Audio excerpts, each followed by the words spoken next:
All right, guys, we're going to begin. So, welcome to all of you. Thank you for making the time. I have to thank myself for making the time because this call was not meant to happen. But I promoted it all week, and I thought I owe it to myself to keep the word to myself because I always say that the word that you keep to yourself is more important than any other person's word. The you can tell anybody anything and you can break that word and nobody will know the wiser. You can say, sorry, I was busy, and everybody would believe your excuses. But when you know yourself and you say something and you go, no, I won't do it today, there's a part of you that says, oh, okay, so you're not serious about what you're saying. And so I think that's very important to keep your word to yourself. So I'm in Johannesburg on a funeral because a friend of mine was here. He had a stroke a couple of weeks ago, and he took a turn for the worse. And I flew down, and they waited for me. And then I had to witness while they turned life support off and watch his life go out of him slowly, which was rather than horrifying, was very peaceful and very sobering. I expected myself to be in a horrific state in such a thing to witness, and I have a fear of hospitals. I used to get near a hospital and I used to hate the smell. I used to because as a child, I've witnessed so many people in my life going to hospital and never coming out of it, and so there was a great phobia. And my wife was saying to me, the best way to get over a fear is to confront it and to actually basically desensitize yourself to it. And I was like, yeah, one day I'll get to it. And so I was forced to because it was my friend. He was in the ICU, and there was all these sick people that were dying. They were not going to make it. A little child, an old person, and they wheeled in another person that was close to death. And there's an uh, yeah, and so there's an aura. You see it in the faces. This gravity, this seriousness of, oh my God, my loved one is being lost. And I expected myself to be crying and overwhelmed, and I actually got a remedy from my homeopath to deal with the anxiety. And I found the opposite. It felt sad, but a deep feeling inside of me that I can't use words because it's not words. Humbling and recognizing. I mean, you see this, your best friend, that we did everything together, everything. His life just drained out of his body, in perfect health, 45 years old, in peak of health. We used to train together and everything. And you just look at him and you're like, come on, stop joking around, because he was always a joker. Wake up now. Enough of this shit. You got all our attention. Now wake up. And they turned off the thing, and they said, let's see if his heart responds. And slowly but surely, it all went until you see the different colors in him. And it sounds terrible, but it's not. It's not. It's not terrible. It's not awful. It's where every single person has to go. And I love how Eckhart Tolle says that in the West, death, sickness, mental illness is taboo. We don't see Yeah. these things. It's all hidden away. He says, I went to India and you see people dying on the streets.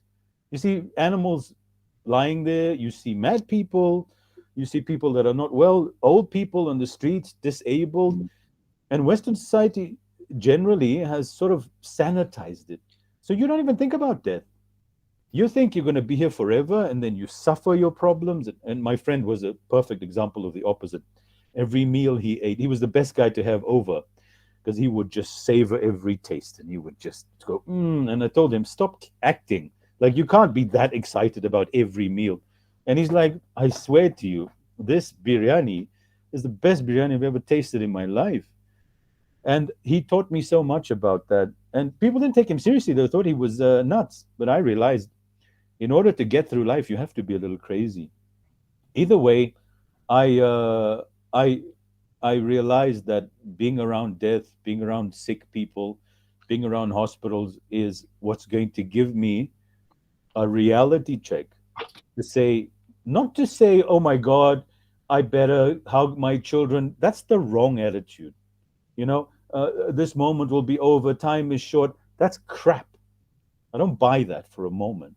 I say, This is showing us that you've got this moment to celebrate and suck every moment out of it. You know why? Because you're going to be dead soon. And that's why you find in the Eastern countries or people in underdeveloped countries, they're generally happy.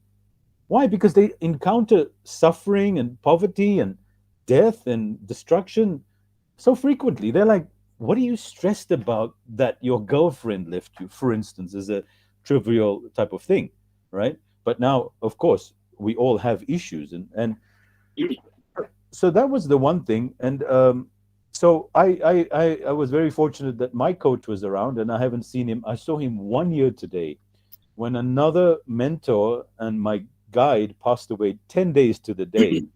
And I said to him, the last time we met was 1 year ago, and now we're meeting again. And I said to him, I can't even do this call because I'm in such a mess. I've been crying, and it was 12 hours of yesterday. I came home at 12 at night and passed out and slept.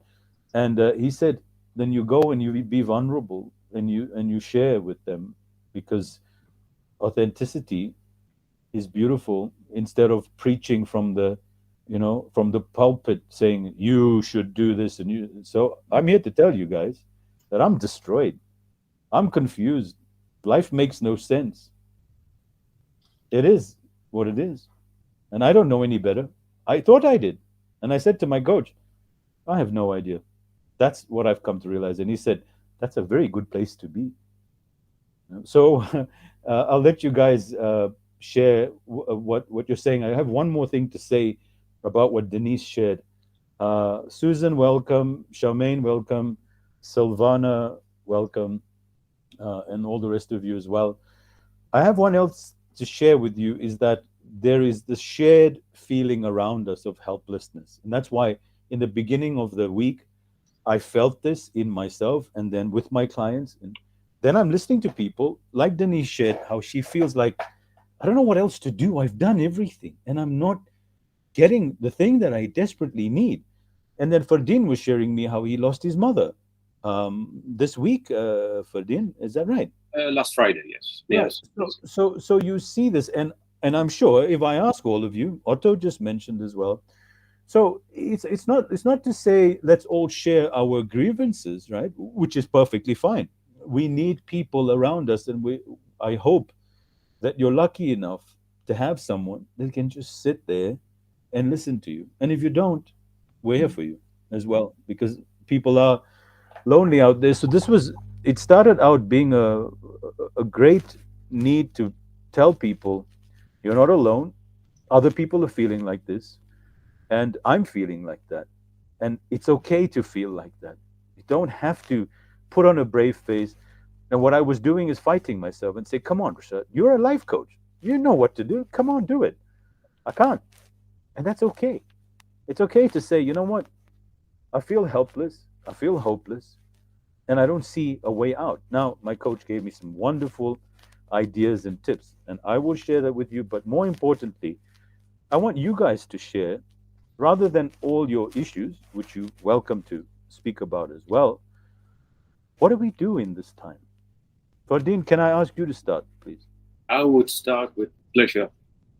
May your friend's soul rest in peace, and my mom's too. And And everyone else. I would just add one thing. I wasn't the lucky man to see even her alive for the past 10 years. But I accept this, and I will today share something that I could maybe influence and help others on this planet before my transit time comes to an end, which I'm ready for any time. Uh, gonna just make the screen it's smaller. Okay. Thank you, Richard. Good day to everyone. Tough times are just like storms. They don't last long, but tough people do. Just like the blessed coconut tree on our shores. The hopelessness is the end of the world for the caterpillar, but just the beginning for a butterfly. Right?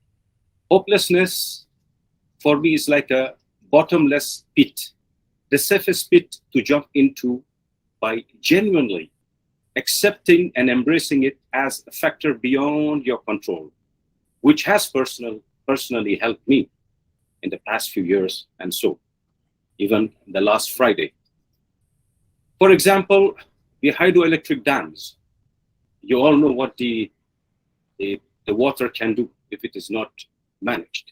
They use the kinetic energy of the flowing water, which is hopelessness in us, to convert it or accept or recognize our hopelessness into mechanical energy, the turbine, our mind, which is converted into electrical energy, or in our mind, a positive energy that will help make hopelessness, which is just a thought process, more bearable in order to avoid giving up. If hopelessness is not managed well, it can easily unite with its allies.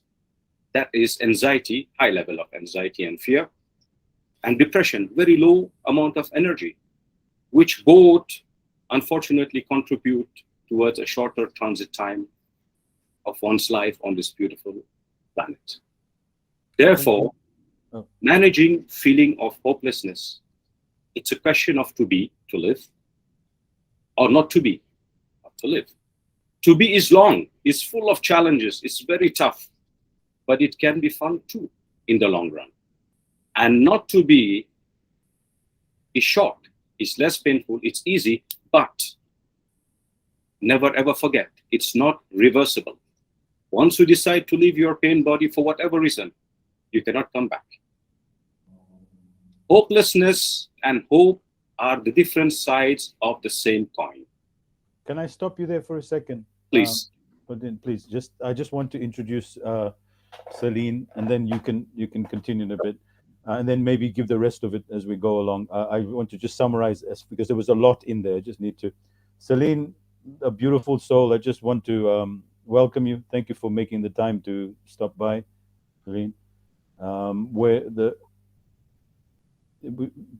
can't hear you. You can put your mic on. Can't hear you. Is it Mike? Okay. Oh well. We're talking about dealing with Okay, with I'm with here. feeling. I'm here. I'm Okay, sorry. that's okay. Thank you. I'm sorry. I'm at the cabin and there's not Still in the much. cabin. Wow. I'm in the Okay. cabin and there's not much. Signal. What do you? Signal there. So it's okay. Thank you. Thank you. Thank you. Go ahead. It's a pleasure and honor to be here. Hello. Thank you for making the time to join us. Yeah, so we're talking about the feeling of hopelessness and dealing with it, and I shared some of my experiences, and Fardeen was sharing some of his wisdom and knowledge. Fardeen, you can continue in a moment, but I just want other people to get a chance as well. I think there's one thing that I resonated with me, is that something that seems weak and hopeless can be converted into something magnificent as well. And all the great spiritual teachings have recognized that when your ego mind creates so much suffering, it gets to a point where you're like, you know what? I can't do this anymore. I got to get out of this. And that is the moment you recognize how much is created in your mind versus how much is happening around you. So I'm going to share some tips and tricks which I'm using as I go through my issue of my mind carrying on or pretending like all of this is real. It is real for me, right? But there is a reality that I'm not allowing myself to be exposed to as well. And that's the reality I want to talk more about. But if some of the new people as well want to say hello, and if you feel shy, then don't. But please have an opportunity to say hello and share some thoughts as well, as you like. I'll give you guys a moment. If not, then I'll carry on.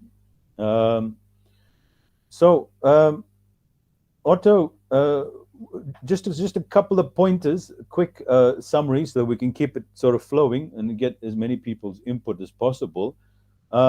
You've also had some funerals happening, and I know you've had some challenges. Is there anyone on this call that does not have challenges? Because I'd like to meet them. Right? We all have challenges, and we should share our challenges more with each other. This is the times I think we over these times where we too vulnerable, too shy, too we not expose ourselves when we share with our family or trustworthy friends how we really feel. And Thank you, Susan. just want to say, I just want to say that Okay. um, this is always shocking, right? But I have realized in my life it brings me always closer to life.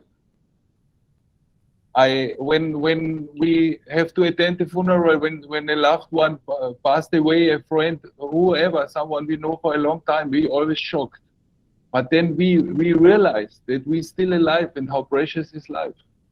And that, like Fadil said, when I have to go tomorrow, that's okay for me. I'm the same. When I have to go tomorrow, I died happily and there is nothing to regret, nothing to discuss, right? But I think you have to find first your own inner freedom, that you lose that fear of dying. Because I say when someone passes away, at the same time, in another place, a baby is born. So it's quite a fair system, actually. So Yeah, I thank you. learned to see it. And just the last word, I lost my fear of that we all have to go or what will happen when I die. And so I lost that attending a Buddhist funeral in the countryside of Thailand. So about 10 years ago, from that, when the monks came and how that was so simple and so humble and so lovely, that brought me closer to life than any other, than a wedding, let's say. And Wonderful, wonderful. since then, I have no fear to die anymore. Okay, thank you, Otto, for sharing Yes, that. You know pleasure. what I find so amazing is that men have so much more of a fear of dying than women do. And this is not a generalized statement, but I find that that's something a man generally has to face. And it's a question that always comes to him a lot. And it's not the same for everyone. And it also depends on age. You know, like someone in their 20s, it's not even a fear, it's not even a consideration. As we age, it becomes one of these things as well. So thank you. It's also, we're also programmed genetically and evolutionary to be afraid of death because that keeps us alive for longer. Now, thank you, Otto, for sharing that. I just want to share a story of these Zen masters, if I can. But if anybody else wants to comment to say anything, please feel free. Okay. Yeah, Hi everyone. So I'll briefly Shivani, share that. welcome. And thank you, Rishad.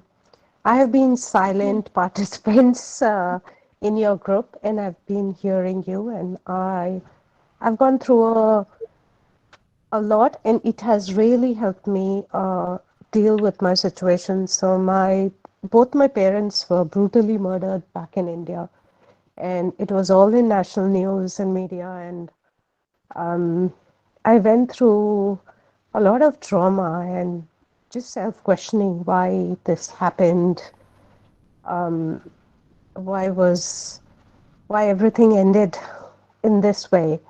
And I had moved to Australia, and it happened just after 7 months. And then, I mean, it was a series of events after that.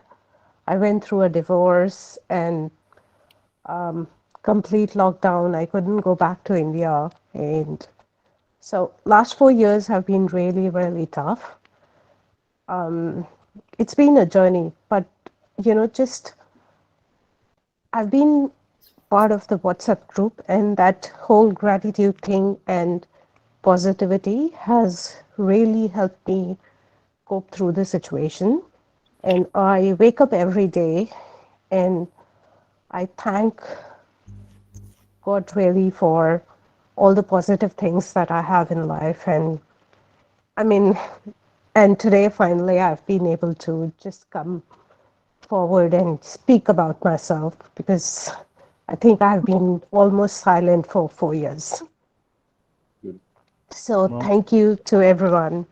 Um, Thank you for, I've been hearing all the comments on the WhatsApp group, and I haven't been responding, but But thank you for all your help in through my journey and being there.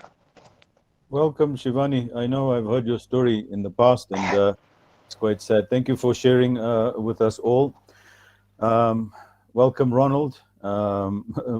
It's a really appropriate to have you on the call as well, because Ronald's wife just came out of surgery. Ronald, how are you doing, my friend? Oh, we're doing quite well, Rashad. Good morning, everyone. This morning here. She survived the surgery and terrifically. She's doing quite well, astounding all the attendants here. So she's resting, but doing very, very well. Thank you. Wonderful. I'm glad to Thank be you able for- to join you this morning. Me too. Thank you.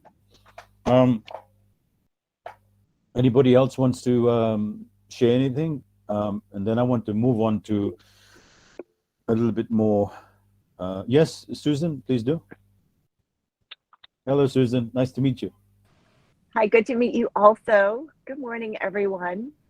Good morning. Thank you, Rashad, for the invitation to, come play here with your group. Welcome. And I can feel all of your sadness, some regret, anxiousness, like right in the heart, like right there. And it's just sitting so heavy.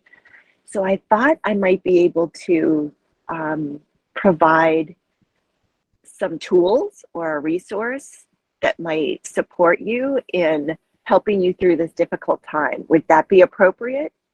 Well, that's what I was going to talk about, so it's appropriate. Go ahead. Okay, great. So I'm an energetic empowerment coach. And so what we do is I do a lot of research and I bring where science meets awareness together for people. And the beauty of that is where you can speak to both the science of things and the spirituality within everyone. So a lot of what we were taught isn't actually the truth for us as humans.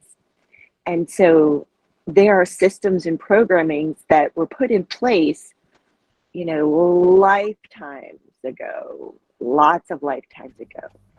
And a lot of times what happens is when we do leave the body in one lifetime and go to the space between the next lifetime when we choose, there is this element of what's important that we take with us.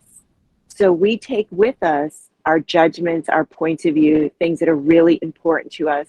So it's the vibrational frequency that we are when we leave here that we carry into the space that we then incarnate with again. So then we're all here having human lives for our soul's evolution. So what I've discovered in working with thousands of clients is that we've actually pre-ordered our experiences before arriving here. So how we treat people and how people treat us and the experience we have has all been predetermined. Like we've agreed to treat people in certain ways and people have agreed to treat us in certain ways. So we would have the experiences that we've chosen for our soul's evolution in this lifetime. Does that make sense? It does, but I think you're talking a very wide topic, and you're going to need some time to run us through because you have an idea and a method and understanding where we came from. I can see where you're developing it, and maybe you can share that with us on a video or something. Yeah, I was get just you. gonna I get say, you. I do get yeah. exactly what you mean. Yeah. So I would say the fastest way I have found to shift out of whatever energy we're in, whether it's positive or negative, whatever it happens to be, is with music. Because we are acoustical vibrational beings. Our body's electric, but we're acoustical vibrational beings. And so music is something that speaks to every cell in our body because every cell has consciousness, every molecule. So whatever music gets you up, gets you moving, gets you jumping, allows you to just relax, have ease, be able to just go inward, is, all of them are appropriate. There's no one answer or one way to do, but absolutely music. I love you Thank all. you. Thank you so much. Thank you, Susan, for sharing that, and very appropriate, actually, really appropriate to what I'm going to be talking about now. Yes, since ancient times, Silvana, do you want to say something quickly? Because I want to take on further what Susan is saying, but there's a part before that that I want to talk about as well. Maria, you have your hand up. Is it something? Please go ahead. No, your mic's off. Yeah, I remember something you told me as my coach, but I don't remember the English word. So there are times that this happens, and there are times that this happens. So what is that? Contracting? Contraction and expansion, yeah. So because there has been, I lost my mom, and this year, so it has been, I found that with this kind of idea, you see nature as well, how things are just part of a cycle. I don't know for whatever reason people die young or what, but it is a cycle of events. And I felt that when I understood that life is just that, just a circle of events, and who knows, the resistance goes. And when the resistance goes, I think we feel a bit better. The sadness is there, but you don't resist and you don't say why. And I mean, Shivani, my condolences, that was awful, but in my situation, my mom was ill for a long time. So I think looking at nature as well is something that gives you comfort. Because when you understand that, you're just nothing special, positively or negatively, you're just part of something, big. And that's a journey you are in. I think things are a bit better. You feel a bit better about things. Yeah, I think again is taking me to exactly where I want to go. So perfect, guys. Everything is working in perfect harmony and synchrony, like a fine symphony here. So, thank you for Ronald. Could you hold on a second, but you want to go ahead now? You can. No, go ahead. If it's something that's on this Okay. topic, go ahead, please do. I just wanted to say how I agree about the power of music because there's a grand piano in the lobby here in the hospital, and it's open to anyone to play. A woman played music yesterday, just took me up into the heavens. How her exuberance, it was like listening to a concert, and the different variations that she added to the pieces that she played. And it brought back music I'd listened to over the years in my life. So it was just so exhilarating.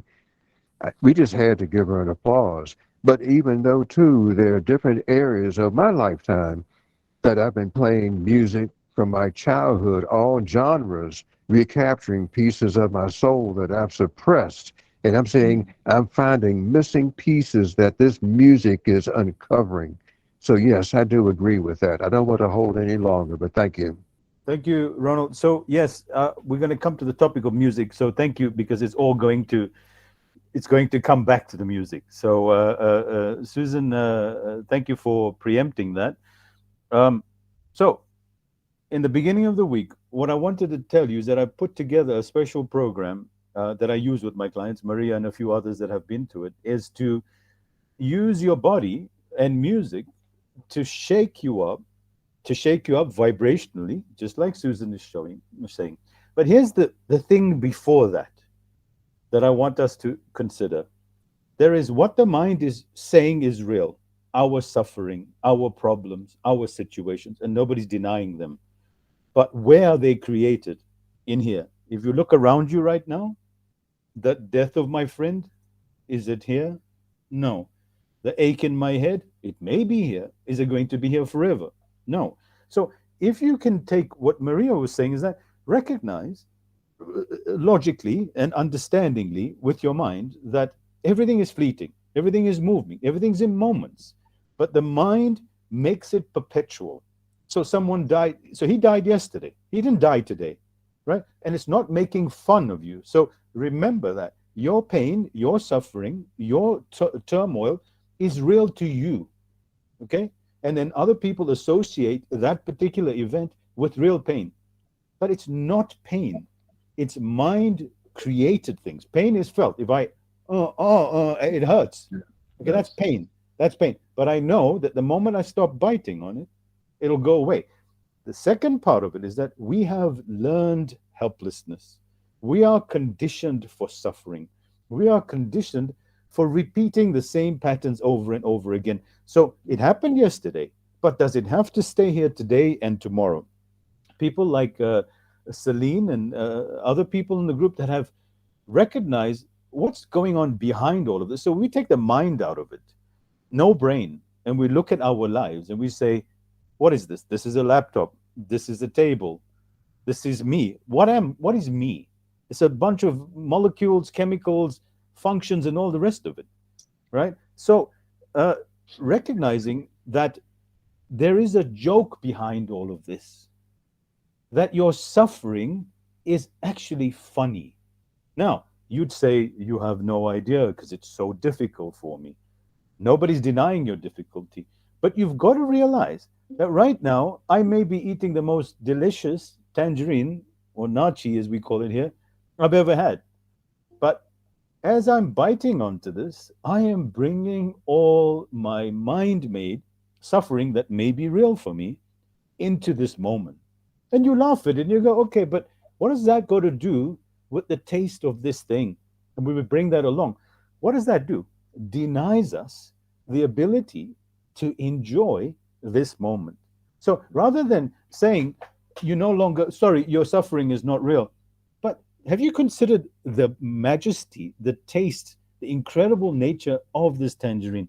Have you considered what the violin sounds like? Because as you put the violin on, you can't hear the violin. Why? Because your mind has said, sorry, you can't. And it's not that you want to suffer, it's not that you choose to suffer. Conditioning, past conditioning, that it's a repeating pattern. We are the number one addiction today is the addiction to suffering. Now, is suffering real? We'll expand on that at another time. Many of the great spiritual masters have said, have you seen the joke of your life? The joke of your suffering. So a man, and it's not to belittle it's not to belittle your suffering, it's to raise what you are. Right? So Rumi, all these people talk about, but you are the cosmos, you are the universe.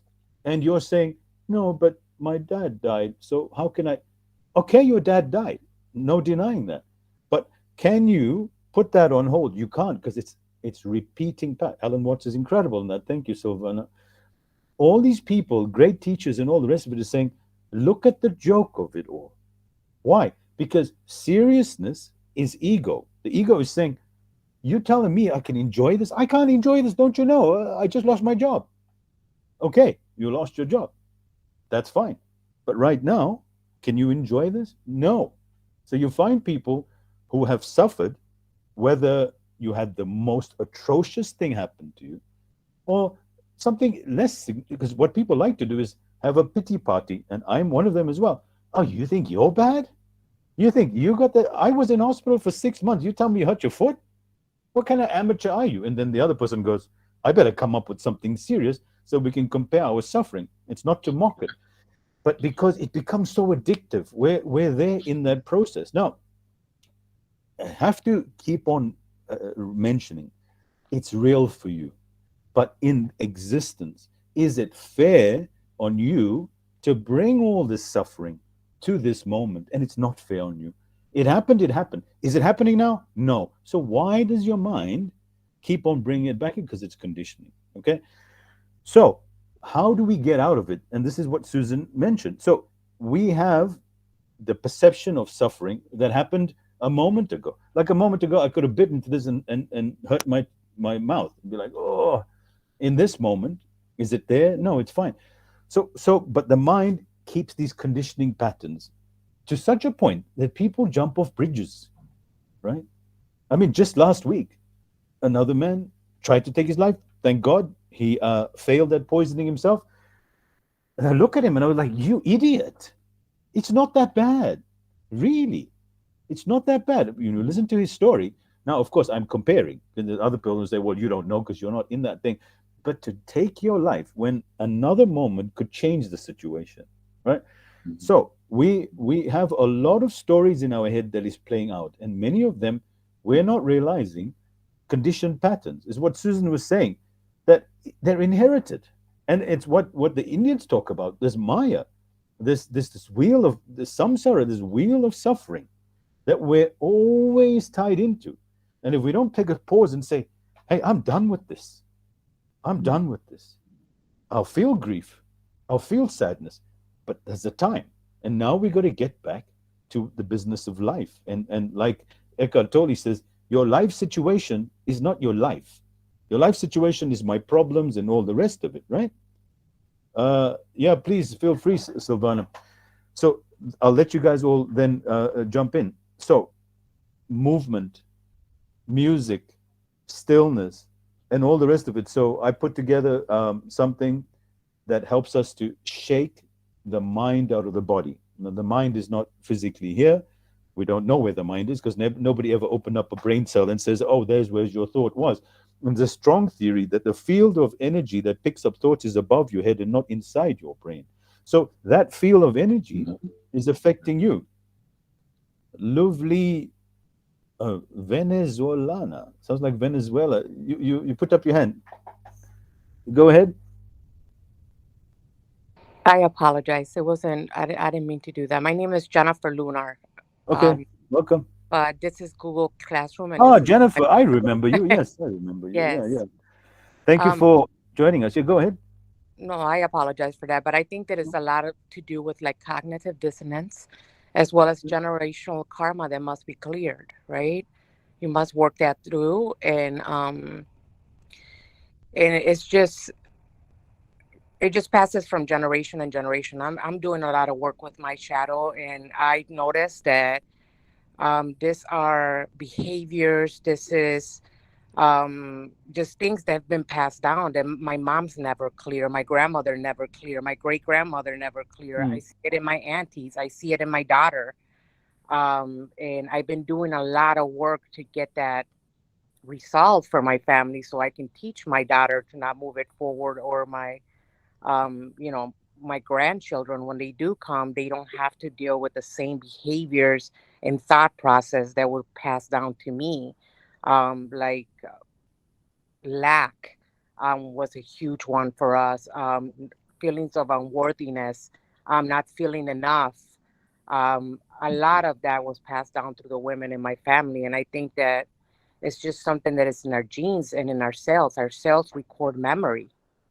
Um, So it's something that is we can work through, and is possible because I see it possible for me. I see how great I'm becoming, how powerful I'm becoming, just by clearing these things out of my genetics.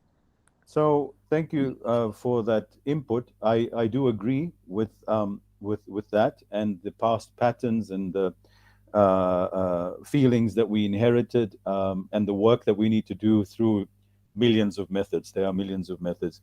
So I went through quite a few, and then I came out the other side. Even though not discarding any of the other methods, they have validity. Even psychedelics for certain type of behaviors and patterns. But I thought, is there an easier way, a shortcut process? Something that Jung talks about is that the what happened in your past happened. What you decide to do now going forward is what matters. Now, there's two ways to approach this. The one is, let's dig into all of the things which has validity and removing them. The second one is saying, where was all this suffering, trauma, lack, difficulty, all that? Where is it being manifested? Where can I see it? It's in a thought. So you sit and you say, well, you see, I don't have much money because of this pattern, which I don't deny. Now, you can go and spend 16 years of your life saying, I've been on healing, I've been on this journey, and I've done that. Or recognize it was thought that created it. It was feelings in the body that created it. Now, if you can disconnect from your thoughts for a moment and be in the state of here, now. So this is the gateway, the entryway to end all suffering. The gateway is the now. Celine, if your mic is working, this is where I want you to jump in, if you don't mind, if we can hear you, please, Celine, because you know exactly where I'm going with this. So, well, I hope you do anyway. Can you try your mic? Yeah, not coming on. Is there a mic button there? Try again. Okay. Well, so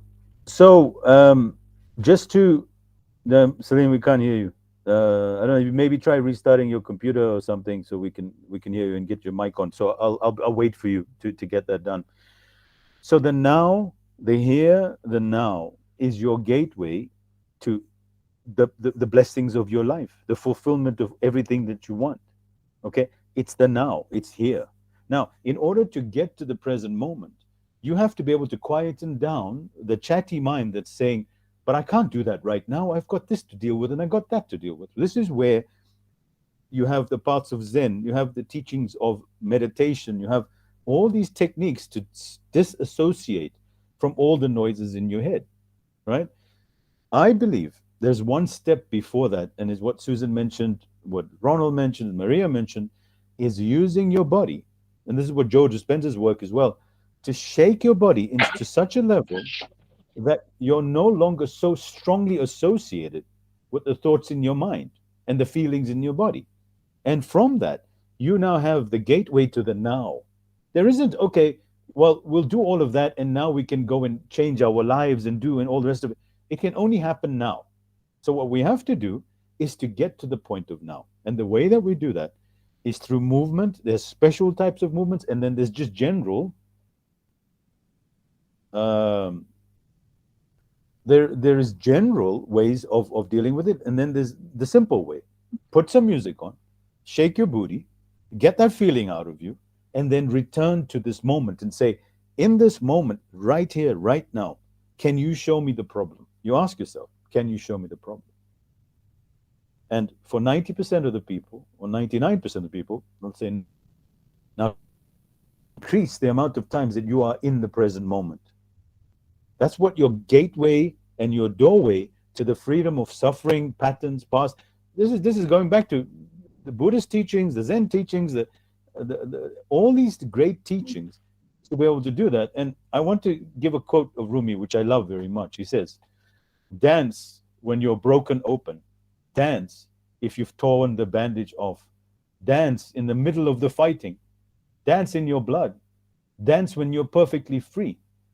All this is indicating that if you just keep moving, keep recognizing that all these things in your mind are not what's happening here and now. It's your mind creating them. You can dance, you can move, and you can shake up those noises in your head. Then you can return to the present moment. Now, once you've got that, then you have to learn to disassociate from all the noises in your mind. And this is where it becomes very powerful, to make a practice of being still, being aware, of recognizing how much is created in your mind and how much is happening right now. Celine, can you try again? Can you hear me now? Yeah, we can hear you. Yeah. Please go ahead. Can you hear me? Okay, good. Sorry. The beauty of being in a cabin, in a log cabin, and still being able to see you all is just crazy. Can you hear we me? can hear you. Yes. Okay. Oh, such wonderful, just so many things. I'm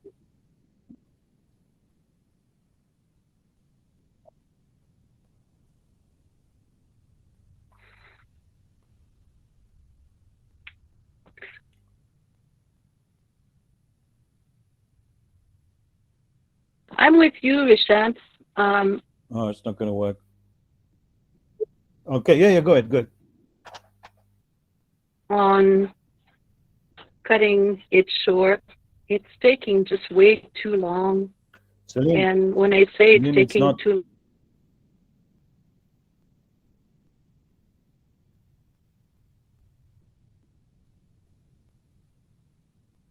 too long. It's not gonna. It's not happening, Celine. Your connection is a little too slow. So, what we're going to do is, I'm going to take you to. No, Yeah. it's fine, Well, Celine. If you are on LinkedIn, follow this lady, Celine, on LinkedIn. Just look up her name. She's definitely worth following and someone I respect and adore very much, because she simplifies the very complex. The mind makes things very complicating. You got to follow this process and this teaching and this science and this, and no denying all of that. Great. There's also this simplicity of now. Someone like Eckhart Tolle, Krishnamurti, right? Even Alan Watts, some of these contemporaries, right? It's simple. The now is the freedom. Now, if you want to know how to live the perfect model, anyone under 7 years old, go become their student, not some great guru in the mountains. Go and watch a 5-year-old and copy every. I started doing that, and I called my Me too. 6-year-old my guru. Do everything they do and watch. They get angry. Yes, it's normal to get angry. I want my sweets now. And a moment later, can we go play? What does that show? That moment was past. I was human. I was angry. I'm not anymore. Right? And when they laugh, they laugh. And when they're eating the ice cream, they're eating. But when we eat the ice cream, we're like, oh, this is bad for my cholesterol. This is bad for this. Celine, you want to try again? I see you outside. Maybe the signal's better. Give it one more go, Celine. Yeah, I can. Can you Go hear me ahead. now? Yes, yes, yes, yes. Look at this river. Wonderful.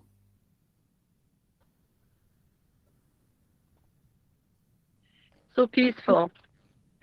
So I'm with you. I want, for a shortcut. It's taking way, way, way, way, way too long since everyone has been asking questions and searching, and yet when we say it takes too long, what is too long? What is time anyway? And the suffering occurs in the timeline. It occurs because we think there's a past, that is following us, that we grabbed on, and there's suffering because we stand in that time, which is an illusion. We also suffer, and this is nothing new. We've heard it all. You've probably shared it all as well. We suffer also because we think of the next step. And for me, it's really about not no more techniques or whatsoever. And it's helpful. I love music. I play music. I sing. We're all vibrational beings. But we forgot. We forgot that there's no time. We forgot that we're vibrational. We stand in firm forms. And for me, it's really about what is, yes, the shortcut in cutting to the root, all of it. And maybe, just maybe, it is, you talked earlier about how we bring in, we're conditioned, we've learned everything since we lost our spontaneity at 2-3 years old. When we say I, my, we begin having a persona, an imposter recall. And then there's a belief that, as we grow, we say, well, it's because we're conditioned in the mind, and it's in our DNA, and it's in our mind, we accumulated, we've had all sorts of experiences. And what if it's simply about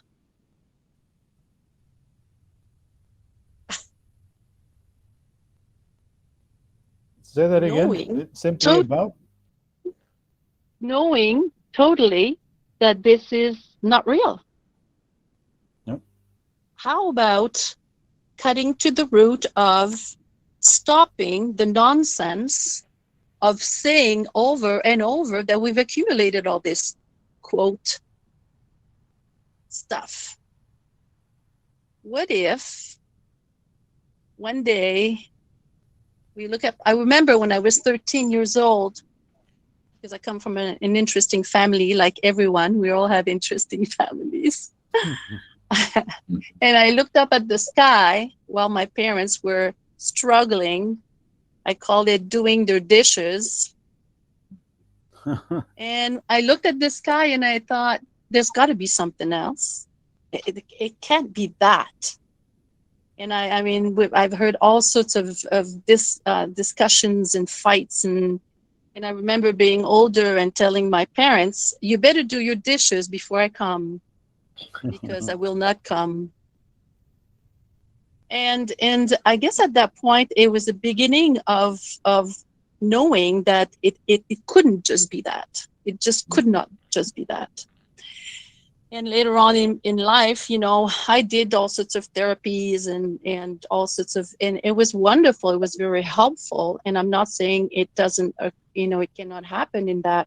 But the happening of cutting to the root, not with selected events or and I've done shaking and I've done all sorts of meditations. It's great, feels good, but it keeps coming back. And it kept coming back. And I thought, so now what I see is it's not resolving anything. There's nothing to resolve. It's really seeing that there is no time. There is no time. We're timeless, formless. It happened. So how does a realization of seeing that none of it is true,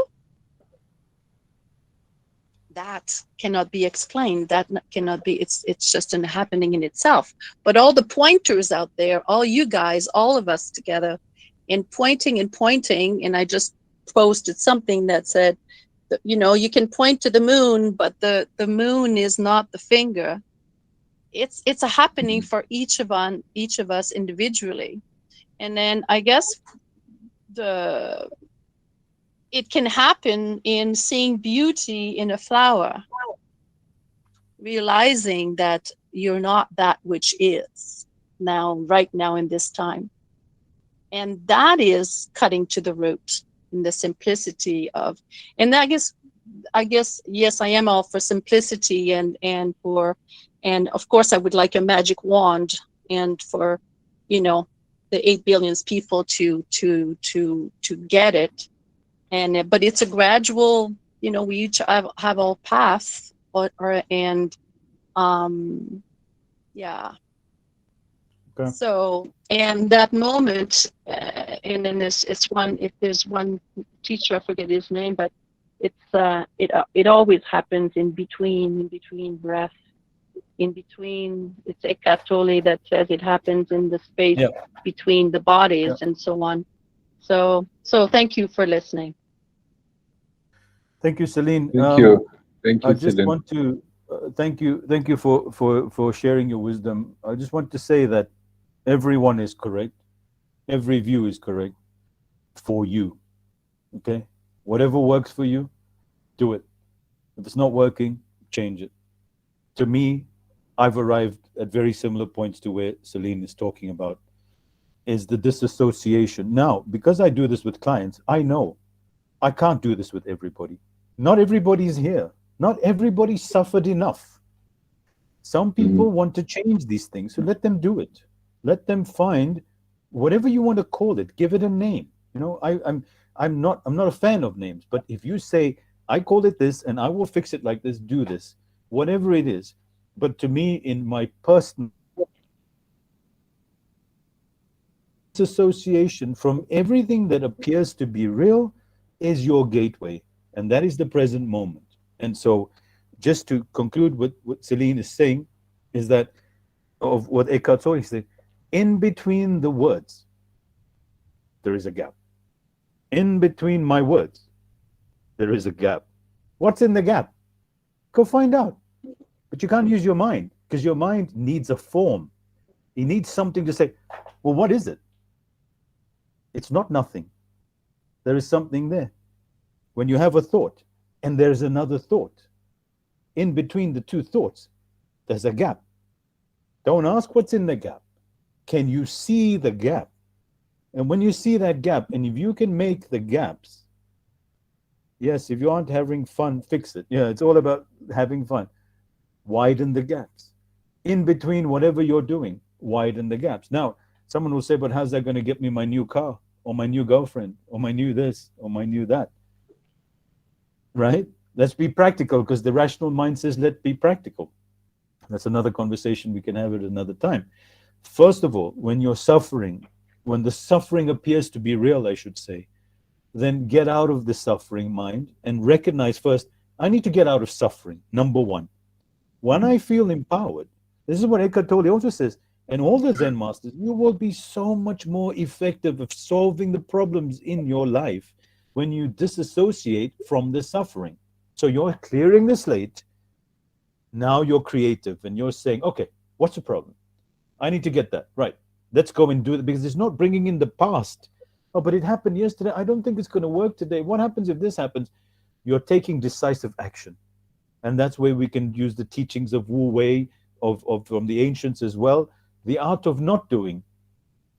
So you just do it, and then you leave it. You don't say, oh, but I've tried this, it's not going to work, it's not going to work. And recognize that sometimes when it doesn't work, that's part of your journey. We all have this thing, is that all of it has to be A, Y, A, B, C, D. And you're like, oh, but I need to get to C. Maybe you don't. Maybe you don't know what's going on. Maybe you can accept. And the mind creates suffering and anxiety. And what's the cure for that? Acceptance, surrendering. It's so easy. And it frees you when you say, I accept that I don't have this. I accept that my friend died. I surrender to it. And the ego mind goes, well, my job here is done. Then what's my point here? Because the only way I have an entry, if that person says, no, it must be like this. Then the ego mind says, oh, but it had to do with my this and it had to do with my that. If you can accept the now, and that's what Eckhart Tolle says, is that, and Eckhart Tolle is not my only teacher, and not saying to you that he's the only guy you should listen to. Tons of guys out there. Listen to yourself. Listen to your voice. And recognize that when you're talking over and over again about your problems, is it helping? Try something different. Whatever works for you is your way. It's not right. It's not the right way. Eckhart Tolle is right and Joe Dispenza is wrong, because that's the mind. It likes to do that. He doesn't know what he's talking about. You should follow the Zen masters. They know. No, Buddhism's no good. You should follow this. And no, whatever's good for you, do it. If it lessens your perception of suffering, and it can bring you to the present moment, and you can live like a child in this moment, then you follow that. That's my conclusion on there. We're 5 minutes over. Whoever wants to share some final quick closing remarks, I don't want to take up too many people's time. I want to thank all of you for your incredible input, every one of you. We have started out talking about how our mind created the problems, which are very real for us. And we all came together at a higher vibration. And we've shared so many tools and techniques from every one of you, because we listened, and it works for everyone in their individual ways, right? Any other closing thoughts or comments you'd like to make? And I'm so glad I made the effort to come on the call. So am I, Rashad, and thank you all. Glad to have been here this morning. Thank you, Ronald. Thank you very much. Thank you. Thank you, Rashad. Ferdinand has something to say. Thank you, Rashad. The last advice, which I believe might act as an avalanche or snow guard or stopper in one's life, is the Candide of Voltaire. He was a great writer of the 18th century. I think Celine might know him, and others too.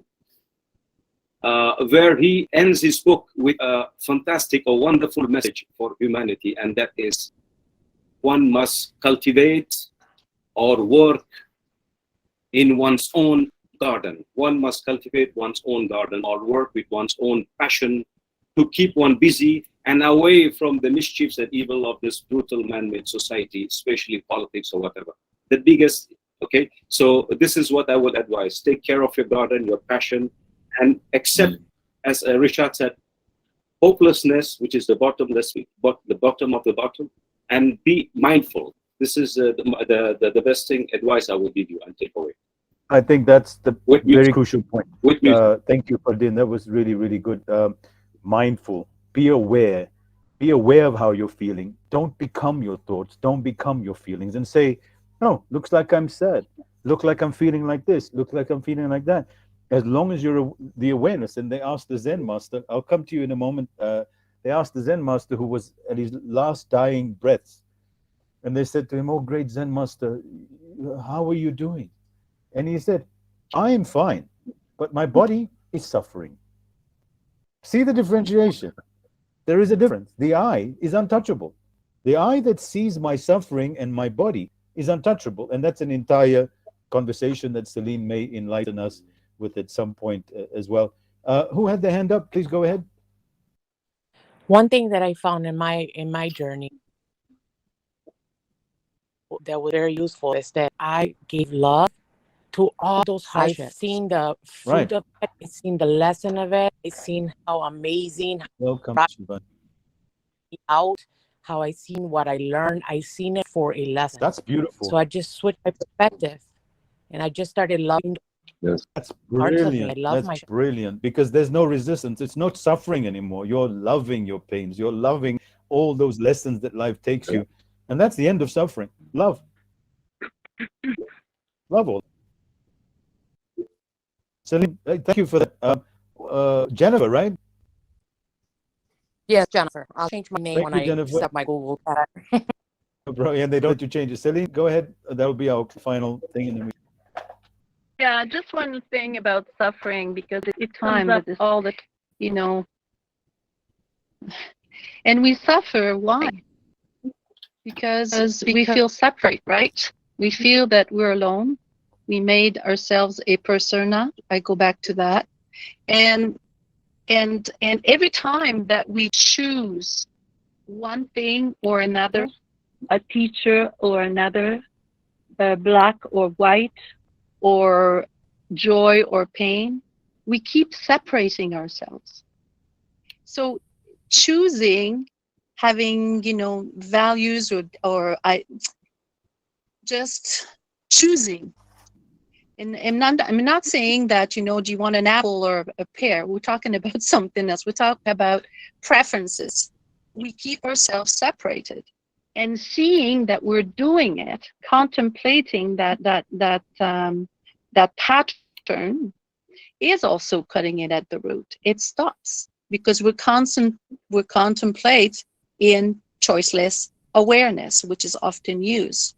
And seeing, let's say I'm seeing you, Nishat. I could have a thought that, oh, look at him. Okay, there's that, I noticed. But what if I just look at you? let's all do that for a second. Let's just do that. Celine, just a quick exercise as you can. Please carry on. Just make it general for all of us.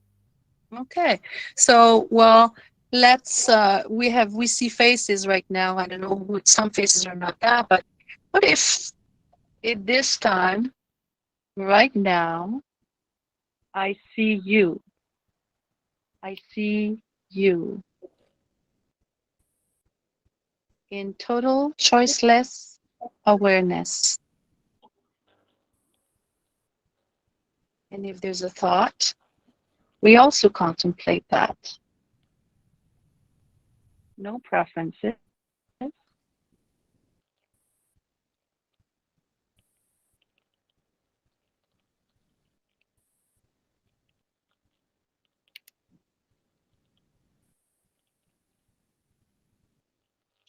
And in that, we're not separated anymore. And we could do that with a flower without describing the flower or the tree or the sky or the clouds. What if we stop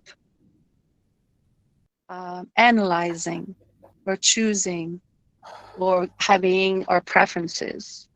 It's amazing. Thank you. Very touching, Celine. Thank you so much for that. Brings tears to my heart.